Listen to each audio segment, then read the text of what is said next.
Hello beautiful souls, मैं प्राची और आपका वेलकम करती हूँ आज मेरी स्पेस में।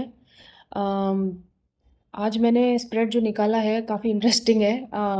And let's see, let's just simply dive dive into it. थोड़ा समय कम है आज, सो क्विकली करेंगे। तो आज का जो स्प्रेड है ना, मुझे बहुत डीप लाइफ लेसन की एनर्जी दे रहा है। और I am sure pretty sure कि ये बहुत लोगों के साथ रेजोनेट करेगा।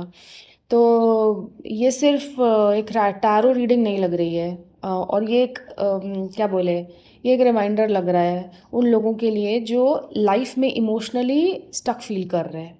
ठीक है, लेकिन शायद समझ नहीं पा रहे हैं कि मूवमेंट कैसे शुरू करें। तो करंट एनर्जी में क्विकली देखते हैं, जो कार्ड आया है वो है 4 ऑफ कप्स। ठीक है, एंड ऑनेस्टली ये कार्ड मुझे हमेशा ऐसे इमोशनल विड्रॉल की एनर्जी देता है। मतलब अगर आप ये कार्ड को ध्यान से देखेंगे तो इसमें एक ये बंदा है जो ऐसे बैठा हुआ है पेड़ के तने पे, अपना टेक लगाकर, और हाथ फोल्ड करके, मतलब उसे कुछ करना भी नहीं है। हाथ फोल्ड किया मतलब there is absolutely a blocked energy. और ऊपर से 3 कप आगे रखे हुए हैं और एक कप कोई ऑफर कर रहा है, वो कप की तरफ भी वो देख नहीं रहा है। तो ये तो हमारा कार्ड है। और ये पूरा एक इमोशनल विड्रॉल जैसा एनर्जी है कि कोई कभी कभी लाइफ में ना आपके पास सब कुछ होता है, टेक्निकली देखें तो सब कुछ ठीक होता है। आपके पास जॉब है, आपके पास आपकी फैमिली है अच्छी खासी, सब हेल्दी है, आपके बच्चे खुश हैं, हेल्दी है, पेरेंट्स सब खुश है, सब कुछ ठीक है, रिस्पॉन्सिबिलिटीज़ भी चल रही है, रूटीन भी आपका सब सेम चल रहा है। लेकिन फिर भी ना अंदर से ना एक एम्प्टीनेस आपको फील होती है। और ये कोई मैं कोई ऐसे ऐसी चीज़ नहीं बता रही हूँ जो किसी को लगेगा अच्छा ये क्या है, ये सबके साथ हो रहा है। मुझे लग रहा है बहुत बहुत लोग हैं जिनके साथ ये एक इमोशनल एम्प्टीनेस की फीलिंग, इमोशनल डिससेटिस्फैक्शन वाली जो फीलिंग है वो आती है।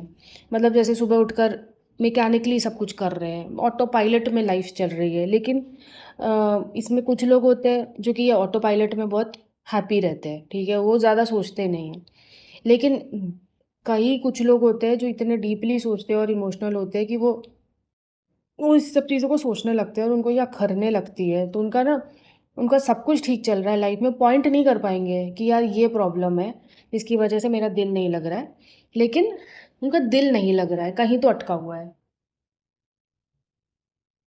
अभी ये कार्ड बोर्डम का भी हो सकता है कि आपके पास ना पूरा इमोशनल डिससेटिस्फैक्शन हो रखा है। कभी कभी क्या होता है जब आपके पास सब कुछ भी होता है और आप ग्रैटिट्यूड नहीं रखते हो उन चीज़ों के लिए, आपके लिए वो लगता है कि यार ये तो बड़ा नॉर्मल है, ये तो ठीक है, ये तो मेरे पास होना ही चाहिए।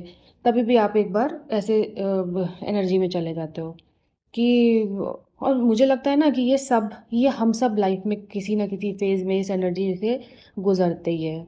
तो कभी हार्ट ब्रेक के बाद आपको ऐसा लगेगा, कभी आप जैसे बर्न आउट हो चुके हैं, काम कर करके पागल हो चुके हो, आपके पास सोचने का भी टाइम नहीं है, तभी भी आपको ये लगेगा।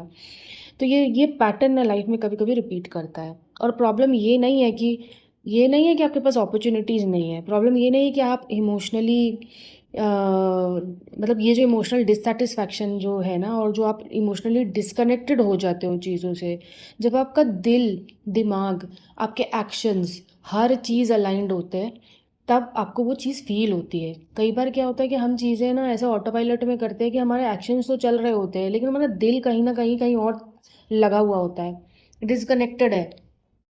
तब आप ऐसे हो जाते हो कि मतलब आपको फील ही नहीं होता आप कर क्या रहे हो, तब ये डिससेटिस्फैक्शन जैसी फीलिंग होती है। अब चैलेंज देखते हैं। चैलेंज में कार्ड आया है किंग ऑफ स्वॉर्ड्स। ये तो बहुत बढ़िया कार्ड है। मतलब यहाँ एनर्जी इतनी इंटरेस्टिंग हो जा रही है कि 4 ऑफ कप्स के बाद सीधे किंग ऑफ स्वॉर्ड्स। लेकिन किंग ऑफ स्वॉर्ड्स आपका चैलेंज में आया है। किंग ऑफ स्वॉर्ड्स जो होता है वो क्लैरिटी का कार्ड है। मतलब डिसिप्लिन है ये किंग में, विजडम है। और स्वॉर्ड्स क्योंकि मेंटल और थॉट एनर्जी है, तो अगर किंग ऑफ स्वॉर्ड्स आया मतलब आप समझ लो कि इस बंदे को कितनी मेंटल मैच्योरिटी और क्लैरिटी है। तो चैलेंज यहाँ मुझे ये नहीं लग रहा है, तो आपका चैलेंज जो है ना वो ये लग रहा है कि ये जो इंसान है वो इमोशंस में इतना लॉस्ट है कि इसकी जो थिंकिंग है, क्लियर थिंकिंग उसकी मिसिंग है, मतलब क्लैरिटी उसकी मिसिंग है। तो या फिर ये एक तो ये हो सकता है कि या तो वो इतना लॉस्ट है अपने इमोशंस में कि उसकी मेंटल क्लैरिटी मिसिंग है, या उल्टा भी हो सकता है कि वो इतना ज़्यादा अपने इमोशंस को सप्रेस कर चुका है कि वो सिर्फ लॉजिक और क्या बोलते हैं, दिमाग से ही काम ले रहा है, और उसी से अपने दिमाग से और अपने लॉजिक से ही दिमाग लाइफ कंट्रोल करने की कोशिश कर रहा है। तो ये दोनों चीज़ें लग रही है। सो ऑनेस्टली दोनों ही अगर एक्सट्रीम्स में कोई बंदा वर्क कर रहा है तो वो एग्जॉस्टिंग है किसी के लिए भी। तो कभी कभी हम इतना ओवर थिंक कर लेते हैं ना कि एक्शन ही रुक जाता है। आप पूरे ओवर थिंकिंग लूप में चले जाते हो। आप पूरा पूरा दिन बस बैठकर ऐसे शेख चिल्ली की तरह आप, एक्चुअली शेख चिल्ली तो नहीं बोलना चाहिए, बट आप बस बैठे हैं सोच रहे हैं, जितने मल्टीपल सिनेरियोज हो सकते हैं बस आप सोचे जा रहे हैं सोचे जा रहे हैं। लेकिन एक्शन फिर क्या होता है, जब आपको पता है कि मेंटल एनर्जी जितनी खर्च होती है वो कितने टाइम्स होती है अगर आप वही एनर्जी फिज़िकल किसी एक्शन में लगाएं।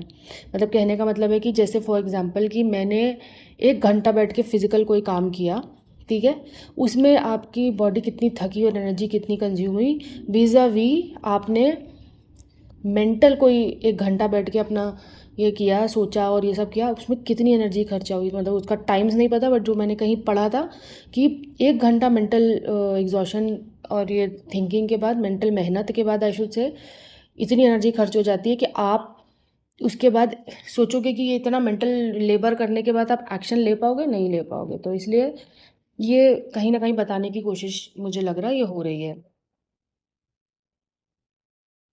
अब जैसे एग्जांपल लो, मुझे क्या एग्जांपल आ रहा है, जैसे कोई इंसान है जो ये कई बार, मतलब in my past life, when I से पास्ट लाइफ आई मीन पीछे पिछले कुछ सालों में, हमेशा अभी भी कई बार बहुत सारे ड्रीम्स हैं करना चाहती हूँ।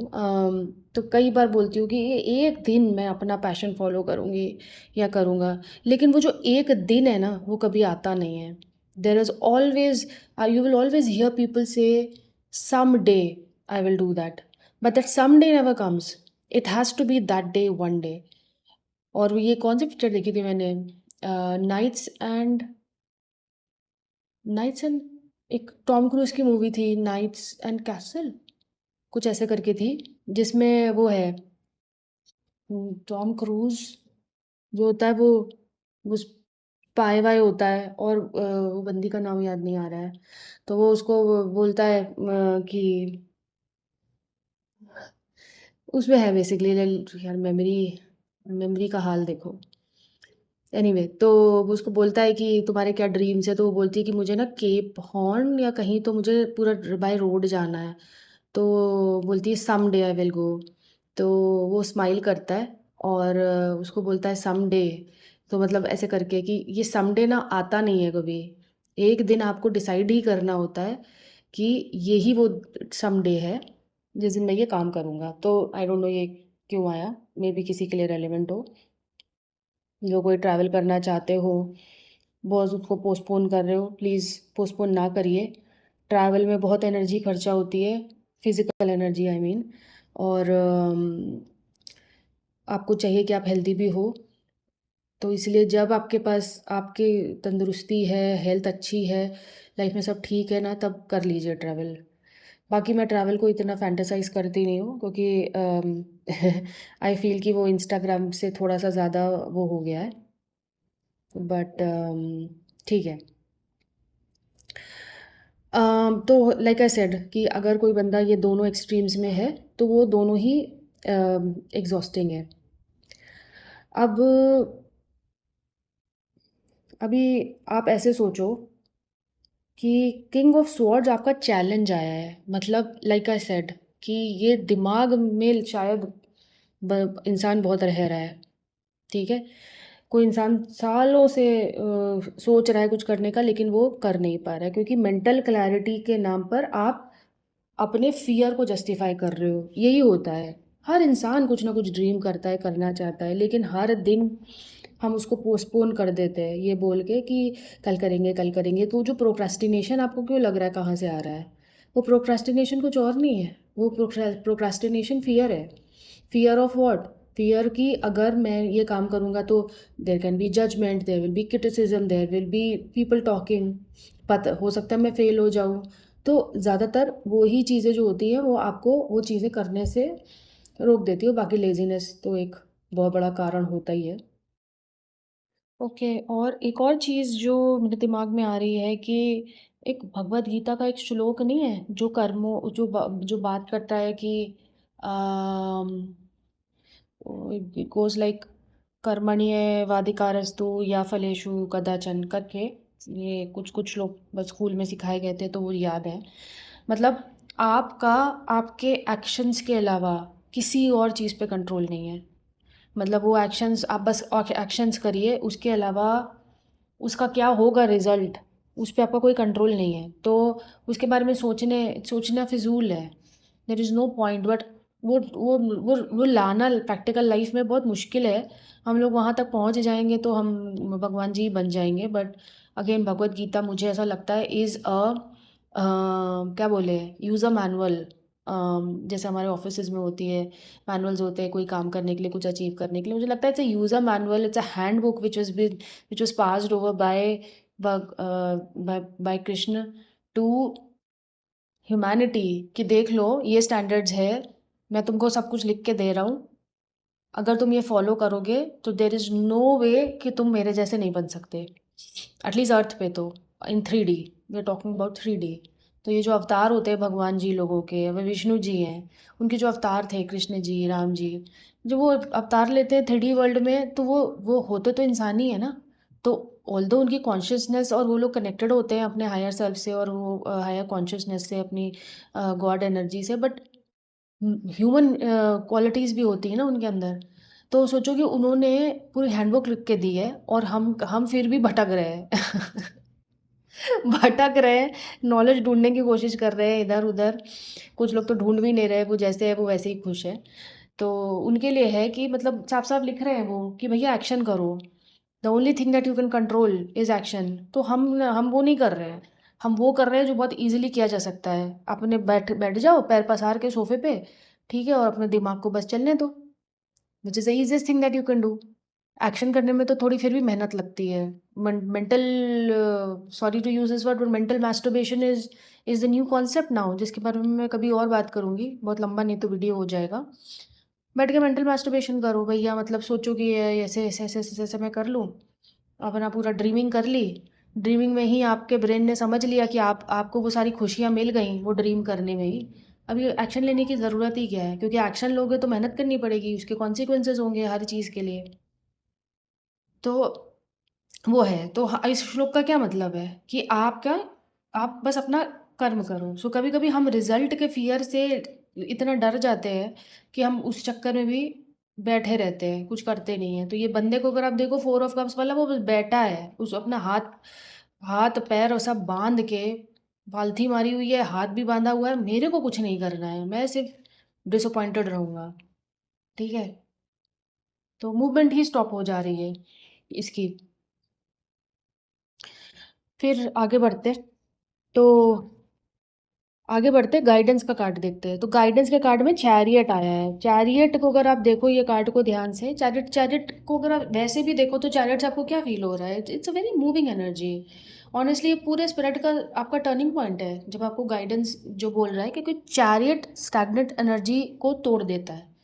ठीक है, ये कार्ड ही कह रहा है move. Chariot itself means move. तो इमोशनली मूव करो, मेंटली मूव करो, स्पिरिचुअली मूव करो, बस मूव करो। ठीक है, और इसमें भी आप देखो एक ये काला घोड़ा जैसे मान लो जो भी है ये, और एक ये सफ़ेद घोड़ा है, दो डायरेक्शंस है। ठीक है, तो वो बोल रहा है कि सोच समझ के मूव करो, ब्लाइंडली नहीं।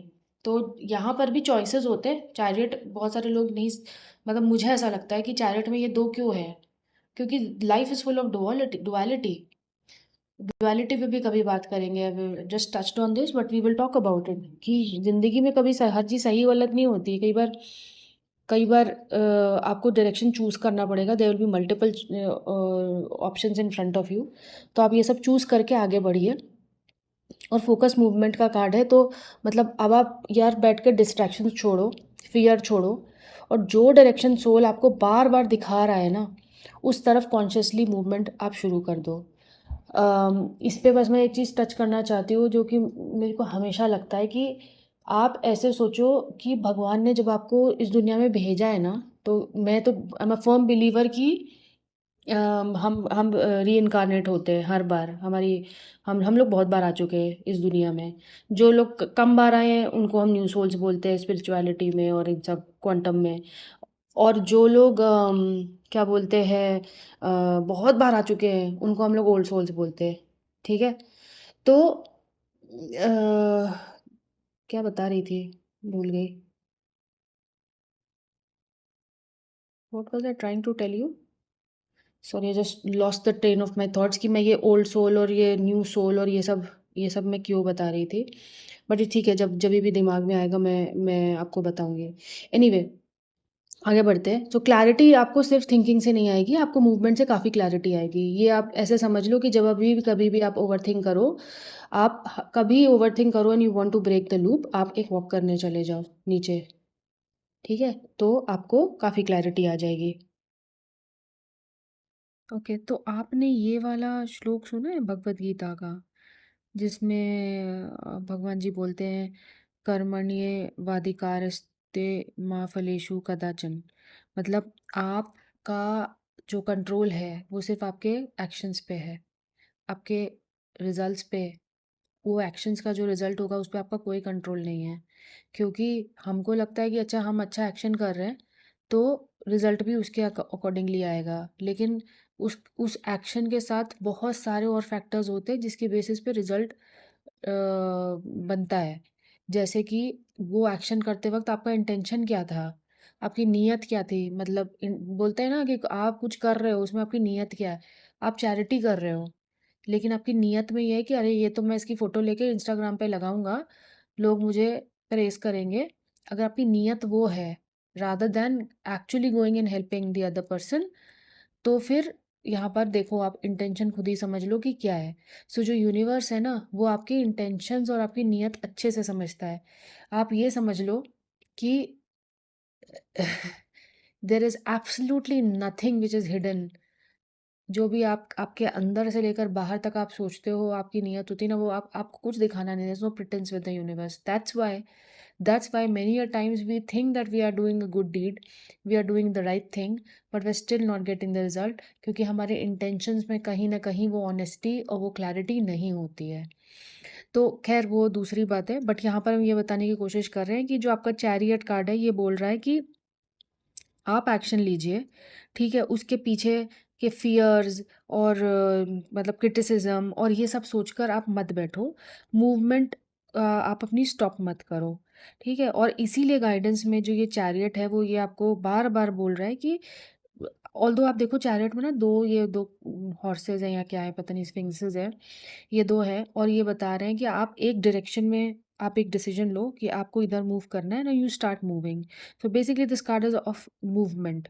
इसकी पूरी मूवमेंट की एनर्जी होती है। आप इमोशनली भी मूव करिए, कहीं इमोशनली स्टक हैं तो मेंटली मूव करो, उन्हीं थॉट्स में आप बार बार स्पाइरल मत करो। एंड देन स्पिरिचुअली भी मूव करो, एलिवेट करो अपने आप को। जहाँ पर हो आपको उससे नेक्स्ट लेवल जाना है। सो हम दुनिया में क्यों आए हैं? हम यहाँ पर एक एक ही क्या बोलते हैं उसको, eat sleep, eat sleep repeat करके एक होता है ना, जिसमें कि आप बोलते हो कि आप रोज़ वही काम कर रहे हो। नहीं यार, हम इस लाइफ में सिर्फ इसलिए आए हैं कि हम रोज़ सुबह उठें, नहाएं धोएं, रेडी हो जाएं, ऑफिस जाएं, घर आएं, फिर उसके बाद थोड़ा बहुत खाना वाना ये सब देखा, फिर सो गए, फिर नेक्स्ट डे सेम काम, और फिर बैठ के वीकेंड का वेट करें। आई डोंट थिंक लाइफ उस लिए है। तो you know think about what you want to do and start moving towards that direction. फिर हम्म अभी यहाँ पर देखते हैं कि मूवमेंट जब आप करेंगे तो आपको क्लैरिटी भी आ जाएगी आपको मूव किधर करना है। तो इसीलिए गाइडेंस आपको बोल रहा है कि don't be stuck, you start moving. फिर अब देखते हैं page of pentacles. Page of pentacles जो है वो आपका आउटकम का कार्ड है। ये बहुत ही ग्राउंडेड एनर्जी होती है पेंटिकल्स की। और क्योंकि ये पेज है, तो पेजेस जो होते हैं वो बिगिनर्स होते हैं, इमेच्योर होते हैं।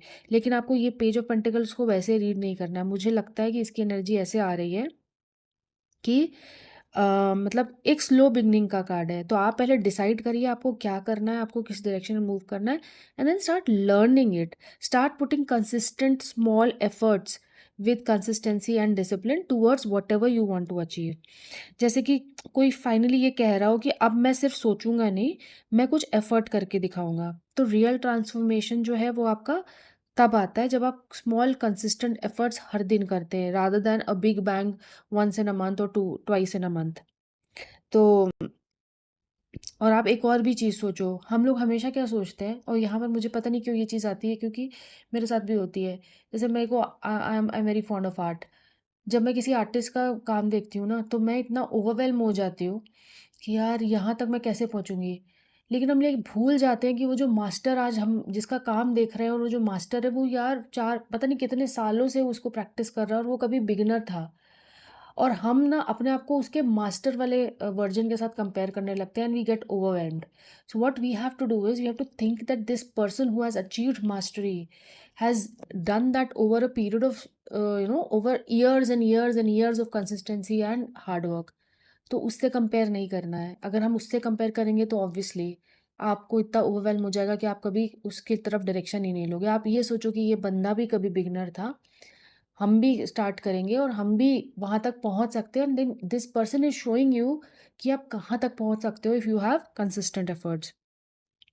तो अगर मैं ये पूरा स्प्रेड को एक सेंटेंस में बोलूँ, तो ये एक ऐसे फेज़ की बात कर रहा है जहाँ इंसान इमोशनली डिस्कनेक्टेड है, मेंटली स्टक फील कर रहा है, लेकिन यूनिवर्स उसको जेंटली पुश कर रहा है कि ओवरथिंकिंग से बाहर आओ, मूवमेंट शुरू करो और स्मॉल बट रियल एफर्ट लगाओ, क्योंकि हीलिंग हमेशा एक जायंट लीप से नहीं आती है। आपका जो प्रोग्रेस है वो कभी किसी जायंट किसी एक बिग बैंग स्टेप से नहीं आएगा। आपको रोज़ उस चीज़ के लिए मेहनत करनी पड़ेगी। तो आई थिंक बहुत ही ब्यूटीफुल रीडिंग है। It is a huge life lesson, और बहुत ही जेनेरिक भी है इफ़ आई फील कि आपको अगर कुछ चाहिए तो आपको ऐसे हाथ बांध के बैठे रहने से नहीं मिलेगा। ठीक है, you have to move, you have to think clearly first कि आपको क्या चाहिए, and then you move towards that direction, and then that movement also will be small consistent steps. It's not like कि एक दिन अचानक से आपको वो एक चीज़ मिल जाएगी जिसके लिए आप ड्रीम कर रहे हैं। You have to put in a lot of effort around it. So that was a reading folks. I thoroughly enjoyed ये रीडिंग, बहुत ही मज़ेदार थी। काफ़ी सारी चीज़ें मैंने टच करी। I know I did a lot of Yaping, but this is how, मतलब मैं सच बोलूँ तो मैं ना इसको सत्संग बोलती हूँ। सत्संग क्या होता है? सत्संग होता है कि आप साथ में बैठे अच्छी अच्छी बातें कर रहे हैं। मैं कुछ ऐसा बोल रही हूँ जो आपको मूव कर रहा है, सोचने सोचने के लिए मतलब फूड फॉर थॉट दे रहा है। और अभी ऑब्वियसली ये इंटरेक्टिव नहीं है, तो ठीक है, वन वन डायरेक्शनल है। But it is like more like कि आप सोचो कि इस ये कहाँ कहाँ पे आपको रेजोनेट करेगा, और आप ये सोच पाओगे कि ये कहाँ कहाँ पे मुझे मेरे लाइफ में कैसे स्टक हूँ, और ये आपके एनर्जीज हो सकते हैं। क्योंकि अगेन मैं तो कलेक्टिवली एक चैनल करके ये कार्ड्स निकाले हैं। It could be any buddy, but if it has landed on your page, probably you are going through something related to this. And if hearing and listening to all of this gives you any sort of clarity, अगर आपको थोड़ा सा भी ये पूरा channel और ये पूरा हमारी बातचीत सुनकर 1% भी, मैं तो बोलती हूँ 0.1% भी अगर आपको ज़रा सा भी अच्छा लगा है, तो I think the purpose of this video is solved. And yeah, I would like to send a lot of healing energy to whoever who is listening, and please take care of yourself. अपने ऊपर काम कीजिए। दुनिया में लोग आते रहेंगे जाते रहेंगे, और सिचुएशंस आती रहेंगी जाती रहेंगी। That is all what life is about. It will never be a straight line, क्योंकि अगर वो स्ट्रेट लाइन होगी फिर भी हम रोएंगे। तो ये जो ऊपर नीचे जो हमारा कर्व्स आते हैं, दैट इज़ बिकॉज उसी की वजह से हमारी लाइफ में जो एंटरटेनमेंट बना रहता है। So be be used to that. तो अगर आपका लो आया है, आप लो में हो, तो हमेशा ध्यान रखो कि आप हाई पे भी जाओगे। और अगर आप अपने लोएस्ट पे हो ना, तो किसी ने मुझे ये बात बोली थी, आपने ट्रैम्पोलिन देखी है? ऊंचा, जितना ऊंचा आपको जाना है ना, आपको उतना ही नीचे जाना पड़ेगा। जितना नीचे की तरफ आप पुश लगाओगे उतना ऊपर जाओगे। मतलब आप सोच लो कि कैसे होता है ट्रैम्पोलिन में। So just be very very sure, आपने अपना जितना भी गंदे से गंदा टाइम देख लिया है ना, इसके बाद आई प्रॉमिस यू कि आप इतनी ऊंची हाइट्स देखोगे ना अपने लाइफ में, करियर में, रिलेशनशिप्स में, कि आप जब वहाँ पहुँचोगे तो आपको यकीन नहीं होगा। इस वक्त आपको यकीन नहीं होगा कि आप वहाँ पहुँच जाओगे, लेकिन जब आप वहाँ पहुँच जाओगे और वहाँ से देखोगे तब आपको सरप्राइज होगा, यार मैं एक टाइम पे वहाँ भी था, उतने लोएस्ट पॉइंट पे। बट फिर जब आप ऊपर पहुँचोगे तभी भी आपको बहुत केयरफुल रहना है, क्योंकि ऊपर से आप फिर वापस नीचे आओगे। So this is all the circle of life, तो वो तो चलता ही रहेगा। But this is just you know एक किसी को आस और होप बनाने वाली बात है कि यार सब everybody in this life is going through all of this. तो अभी आप लो पॉइंट पे हो, आपका भी हाई पॉइंट आएगा। चलिए, with that, I want to close this reading. Thank you so much and take care of yourself. Bye.